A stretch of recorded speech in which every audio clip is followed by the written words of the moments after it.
I'm Cliff Ribner, and today I'm going to talk to you about rules, power, and the government. They may seem like three totally different things, but they're all intensely interrelated.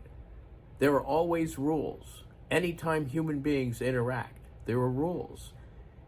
Often they're just completely invisible. They're simply by agreement between the people involved. They don't even mention them, but they're there. It can happen in relationships. Lovers can have rules between themselves. They may even have a written agreement between themselves. But anytime humans interact, there are always rules. And you can tell when they're broken because suddenly something is wrong. It's like if you're talking with someone in a normal conversation and suddenly they punch you in the mouth. They've broken the rules. That's not what's supposed to happen in normal interactions between people. And you can tell when it happens because the rule is broken. When the government gets involved with rules, it's called laws. Whether they're called regulations or laws, it's all the same. And there is power behind the rule. The rules are explicit, or they're supposed to be when the government's involved. You're supposed to know what you're supposed to do and what you're not supposed to do.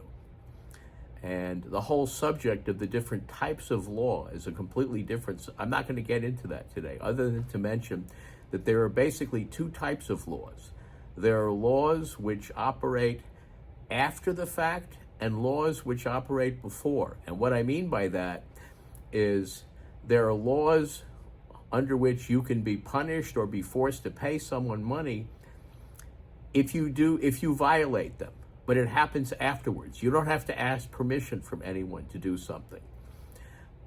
That's one type of law. It's what's called good law. That's the way the common law works. The common law is unique.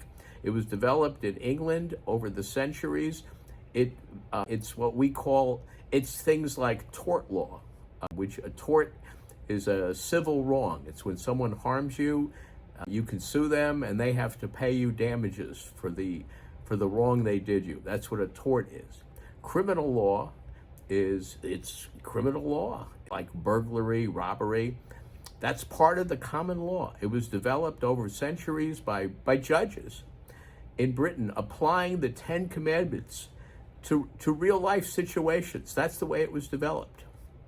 And it was very explicitly involved in applying the rule of God as expressed in the Ten Commandments. Property laws enforce property. That's part of the common law. And one of the things that was developed over the centuries was people's right to really own their own property. Believe it or not, that wasn't true always. When Magna Carta was signed by the king in the 13th century, King John, he was forced to agree that when people owned property, he couldn't take it away except by due process. So that when people had their castle, it was really their castle. And it's called fee simple absolute ownership. It's quite remarkable. It only exists in common law countries. That's the English-speaking law, English-speaking world. America, Canada, England, Australia, New Zealand, and throughout all the British Empire. That was one of the blessings they gave all those colonies.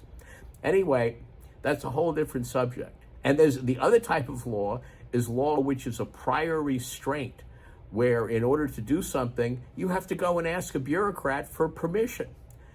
That's bad law, or that's what I call bad law. That's the kind of law they have in continental Europe. It was developed by Louis XIV, part of his tyranny over the people. And it was continued under Napoleon. It's called the Napoleonic Code. All of continental Europe still has that. And they've tried to impose that on us in America. All those federal bureaucracies, that's what they do. It's completely antithetical to what's supposed to be here in America, where you have to go and ask permission, or these so-called regulatory agencies can punish you without due process. There is no court involved. They can fine people for breaking their rules they're not supposed to be allowed to make, because the Constitution says that only Congress is allowed to make laws. It literally begins Article 1 of the Constitution by saying that Congress shall have all legislative power. All, the word all is right there. All legislative power shall be in the Congress of the United States. No one else is allowed to make laws in America other than the states. Now, each state is also sovereign, and the states are supposed to enforce the common law. The federal government doesn't need to be involved in that at all. And the federal government was never supposed to be involved in policing the citizens at all. The whole idea of something like the FBI, an agency that investigates citizens, totally antithetical to what the founders of this country fought the British to establish. Anyway, as I said, law is a whole subject unto itself. But those are the two types of law. But there are always rules. Always. And like when you play a game with someone, there are rules of the game. Like a game of basketball, it's explicit. And you know when you've done something wrong. There doesn't even need to be a referee there. People can have fun following the rules and playing basketball with each other, where someone wins and someone loses. That's just an example. But but there's also all kinds of rules that are completely unstated. The laws of the market.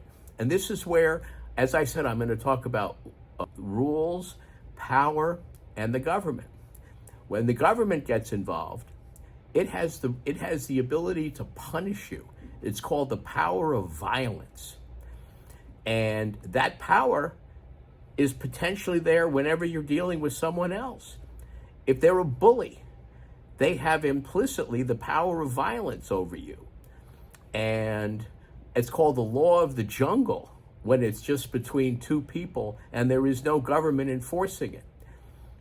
And what the state is supposed to do is monopolize all of that so that people don't harm each other. They follow the rules of normal conduct. That's what the government's job is, to make sure it monopolizes all the power of violence in the state. But there's another completely different type of power. And this is what communists, for example, don't understand at all. It's called market power. And what that is anytime you're dealing with someone else, where you're, say, producing something and they want to buy it, the power of the market comes into play. Your market power is what you have to sell to someone else. If it's money, then your money is what they want. When they sell their product to you, they get your money. And you have a private agreement between the two of you. It's a contract for sale. And contract law, by the way, is one of the parts of the common law.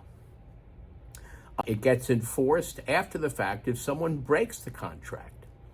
But you don't have to go and get someone's permission to enter into that contract.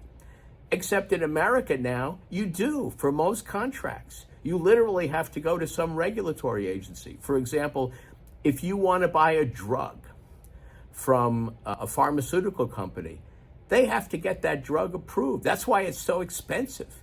It's fabulously expensive for them to go through all the process necessary so that they have permission to sell that drug to you, a drug that you would want to buy if you knew about it, and you'd be happy to pay less. So the government is just intruding in that whole transaction. That's just an example. All those we don't even know how many of those regulatory agencies there are, but they have millions of employees, and they churn out what they call regulations. They call them regulations because they're not allowed to pass laws. I just explained that to you. Congress alone is allowed to pass laws. But try telling that to someone who violates one of those regulations and end up being fined or jailed for doing it. They know what a law is. Anyway, the power of violence is completely different from market power. Market power is measured financially. It's great. It's one of the uses of money. It's a way and it's all subjective. Market power is the subjective value that what one person has to sell to another has for that other person. And when those two people enter into a contract to sell what one of them is selling to the other, they agree to a price. And one of the remarkable things, that's what Adam Smith called the invisible hand, market power. But it's real, even though it's not enforced, even though there's no government or a punitive action involved. It's a real law. It's something that's really operating between two people, and it has the power to make them want to do that deal. And it's all voluntary. Nobody forces them to engage in a contract of sale. It's completely voluntary. And every time there is a sale transaction of anything, and it can be literally of anything, both people profit. Isn't that remarkable? The seller, we know, profits. This is just, everybody assumes it. The seller gets profit equal to the difference in value of what it cost him to make the product and the selling price. But the buyer gets a profit also, because profit under the laws of the market, it's all subjective. It's amazing, but it's true. It's real. It's not just imaginary. The buyer gets a profit in the difference in value between the money he's paying and the enjoyment he gets from what he's buying. So both sides profit. And one of the additional remarkable things about money is when both sides profit, this is Adam Smith's great discovery, the entire wealth of the nation benefits. And it's equal to the profit that both of them experience from the transaction, with one of them getting profit that's measured monetarily and the other being purely subjective. But it's real profit. He wouldn't do the transaction if he didn't want to. No one forces a buyer to buy anything. And that's the way it is in a free market. Karl Marx called a free market capitalism. That, by the way, that was an insult. What it is it's simply the free market operating, with people buying and selling what they want, and each engaging in transactions voluntarily. And that's what makes rich countries rich. We would be even richer if we didn't have all those regulatory agencies intruding on all those private transactions. Anyway, Marx's fundamental error is assuming that there is no such thing as market power, that the only power is the power of violence, and that it's evil. This is it's incredible as I'm describing this, but it's true. Marxists believe that profit is evil, and they want to eliminate all profit. But by doing that, they eliminate any incentive for anyone to want to engage in any transaction, either as a buyer or a seller. So that the only power that exists in a Marxist country is the power of violence. Everyone is forced to do whatever they do. The seller is forced to produce stuff, and the buyer, of course, is forced by necessity to buy what's there. And of course, nothing of value is actually produced because no one has any incentive to do it themselves. All they do is they produce things at the point of a gun. It's the only power in a Marxist society. And what we want to do in America is eliminate that kind of an economy where it's all run by the government and people aren't making private decisions at all. The whole idea of Marxism is to eliminate the entire private economy because they think profit is evil. And in a private market economy, everyone benefits, everyone profits. And that's the last thing they want. And that tells you how evil Marxism is right there. I'm Clifford Ribner, and if you like this, please like it and send it to other people and watch my other stuff. Thank you.